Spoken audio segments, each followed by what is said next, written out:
welcome folks. This is Tom O'Brien of TFNN. We go 5 days a week. We go 10 hours a day. We go 24 hours a day on the internet at TFNN.com. Always remember, folks, whatever you think about, you bring about. Whatever you focus on grows. Hope everyone's having a great day, safe day. Let's make it a great night, folks. Learn to ask questions. It is always better to ask questions than make assumptions. Have the courage to ask questions until you're as clear as you can be. Once you hear the answer to the question, you won't have to make an assumption because you'll know the truth. They tell you the truth, right? Market-wise, let's take a look at it out here. Dow Industrial's up 70, NASDAQ down 27, S&P's off 5.5. Gold contract down $2.80, trading at $12.47 an ounce. Silver, flat. $14.85 an ounce. Light sweet crude up $1.80, $52.96 a barrel. Looks like oil's going to get a bounce out of here, folks. Notes and bonds still want higher price, lower yield. 10-year note flat, 120.07. 30-year bond down 11, 142.12. King dollar up 47 ticks, trading 97.065. The euro is at 113.63 to 1 US dollar. The yen is 113.58 to 1 US dollar. The pound is at 126.63 to 1 US dollar. Our phone number is 877-927-6648. Give us a call, folks. Want to know what's going on in your world. In the world of the S&Ps, let's take a look at them. What do you have? Okay, so you had the SPY come down to 264.12. That got into the highs of our last low on Monday. Rejected it. Had lighter volume. Bottom line, market still wants to bounce to the top of this consolidation, folks. So when we came down off the highs in October, bottom line, first leg down took you to 270 on the SPY. Next leg took you down to 259.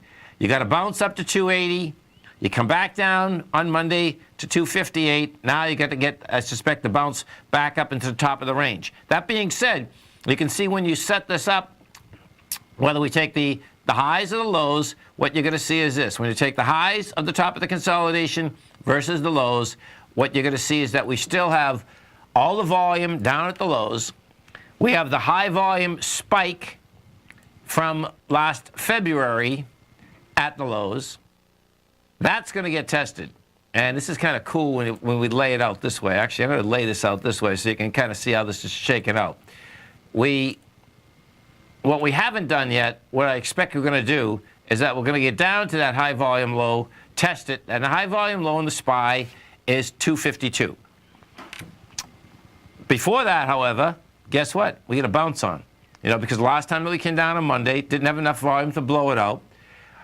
And your correlation as to why you're going to come back down is that each and every time that we get up to the top of this consolidation, the volume dies on the vine in an incredible way. So that's what you're going to be looking for on the bounce on the way up.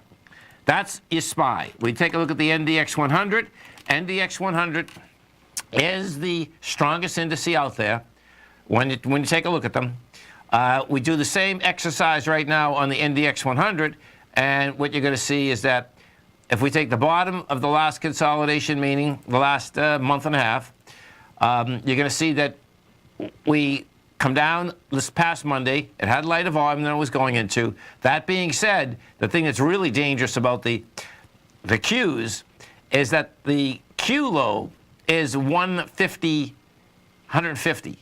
and we've only made it thus far to 157. That was on the get-go on the 20th of November. Last time we came down on Monday, it was 159.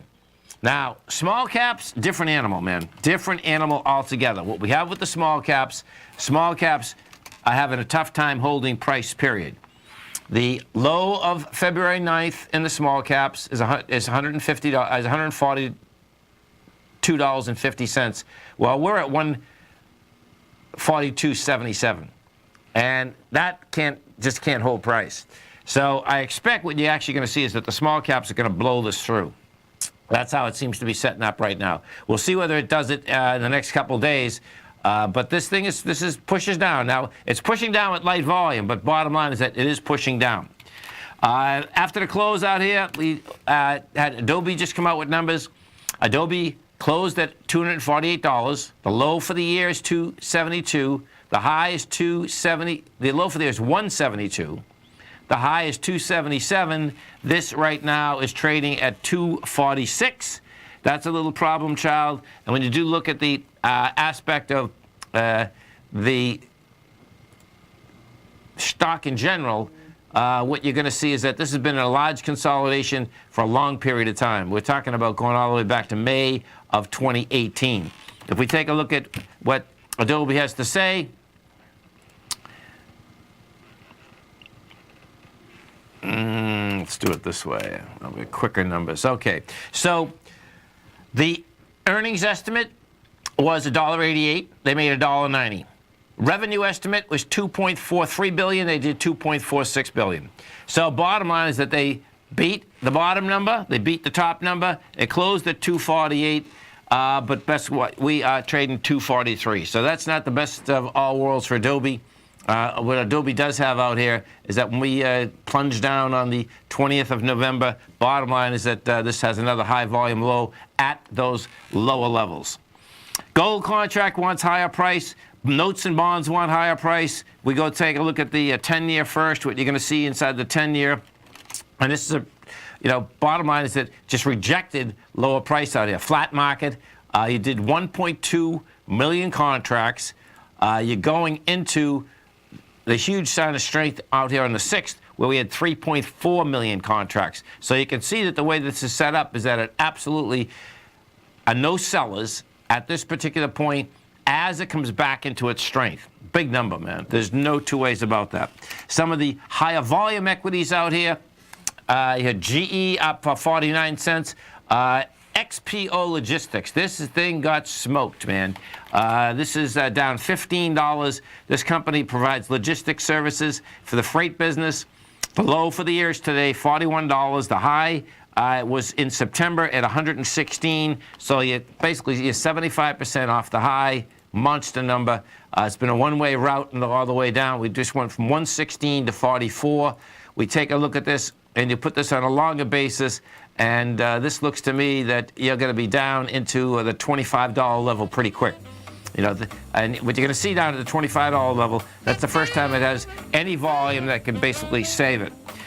To recap out here, we had the Dow Industrials trade up 70, NASDAQ down 27, S&P's off 7. Stay right there, folks. Mr. Basil Chapman's going to be coming back growling upon with us.